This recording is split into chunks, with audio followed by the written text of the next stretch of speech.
These kinds of questions are always pretty tough for me because picking your favorite ice cream or your favorite album or your favorite movie, it's kind of hard, and it gets even more difficult when it comes down to favorite synthesizers. It makes it a little easier when we're talking about synthesizers that are still in production, and most of the synthesizers that I actually own are not in production anymore. They're older. Now, I could tell you that the ones I'm picking are because I'm using them most recently, and I've been impressed with what they do, for the most part. And two of these are actually not only under $3,000, they're actually under $400, which is pretty surprising. So 2 out of the 3 of the synthesizers I'm about to tell you about are under 400 bucks. But I'll start with the really expensive one, which is the Dave Smith Tom Oberheim OB6. I did a full walkthrough video on my channel of the synthesizer.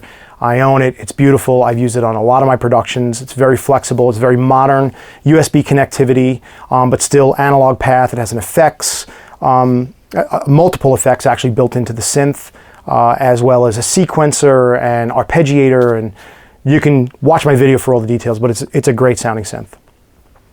The next one in the chain that I've used all over my Scandroid album, or albums plural, because my new album Monochrome is about to come out, is the Yamaha Reface CS. And it looks like it's a little toy, and they say they model it after the CS80, the 200-pound beast that Vangelis used on Blade Runner, which is one of my favorite scores of all time.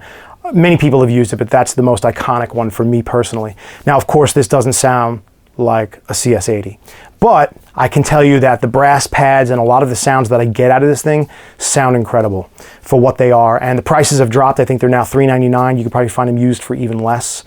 Highly recommended.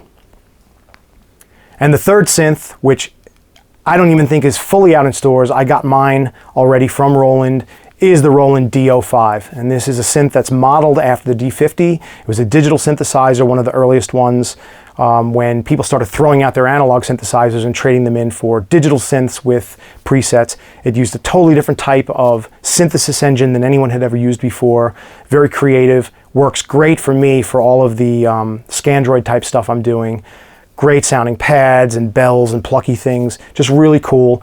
And the great news is that all the D50 presets, you can find thousands of them online, can be sent to this over SysX, and you can actually load up all those patches. So this thing has hundreds of patches, presets already in it, and you can load thousands more in. You have inspiration in there for days.